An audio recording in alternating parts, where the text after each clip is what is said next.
story of Avatar Frontiers of Pandora is about Sarentu. These children were taken from their clan at a really young age, and they've been brought up in a human RDA facility. The game starts with you actually in school. You're a Navi, but you're being raised by the RDA, the militaristic corporation, the bad guys of the story.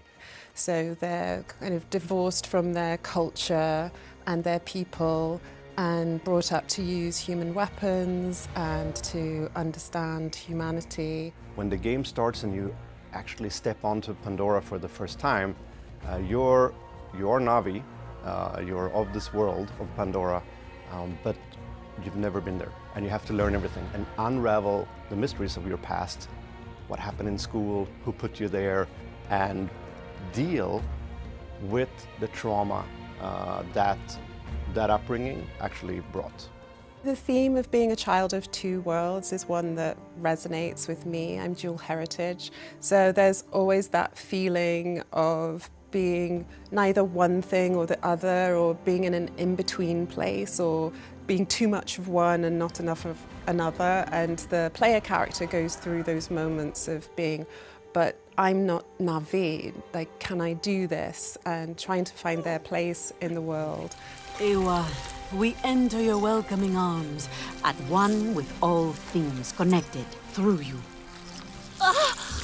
Guide this traveler, bring them to the heart of the nest. It's about their journey to becoming Navi and finding out what that means for them. So we do have 3 other clans that they meet. There are the Aranahe, who live in a sort of rainforest climate.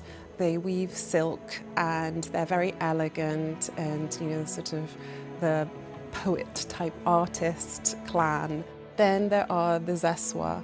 They live in symbiosis with these huge placid creatures called Zakru, and their tents lean up against the side of these creatures for warmth and protection from the winds that travail the grasslands they live on. And they are bright and bold, but they like to party.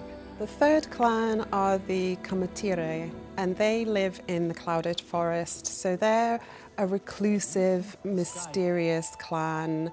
They are surrounded by moss and fog and sort of pine trees, and the character of the clan kind of reflects that, so they're more wary of strangers, both as a culture and for story reasons, so there's a mystery surrounding the Kamatire. Every single aspect in the Avatar universe fits together, right? This is something that you see in the Avatar films. There are lore parameters that we must abide by, and this applies to both world building and narrative. When we started the project, Lightstorm sent over a vast amount of information, everything from the Pandorapedia to Navi cultural information. And I was surprised that it included taxonomy and biological mechanisms and all sorts of information. They've done research on everything.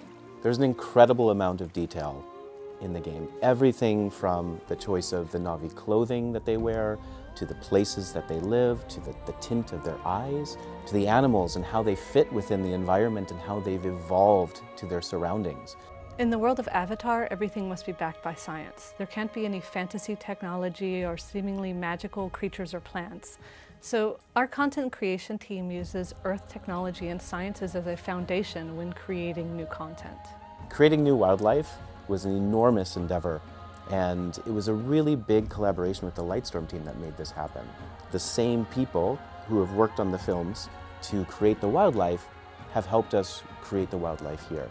The Soundblast Colossus, as we showed in our trailer, is this enormous kind of almost stegosaurus-looking style creature, and it has these air kind of vents, and it can actually use the wind of the upper plains. It's adapted to use that, to actually suck it in and then blow it out, and it actually creates kind of an attack because it's such a force and such a kind of sonic resonance that it actually disorients nearby things and kind of makes them go away if it feels threatened. You have the clouded forest, which is foggy, damp, a little bit cooler, and you'll notice that all of the animals and all of the plant life have adapted to shorter sight lines, muffled sounds, a damper environment, and then the clans reflect that too.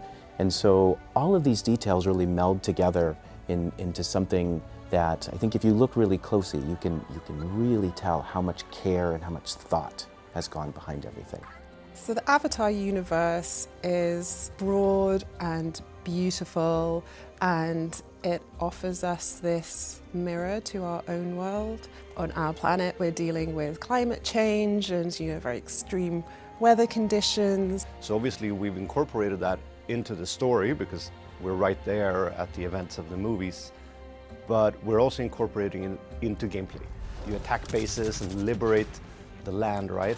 But when you do that, pollution also drops, and that changes everything, your power, everything you can harvest, the crafting loops, and there's other gameplay and facilities that you get access to. Pandora is more than just what they see in the movie. It is a huge world.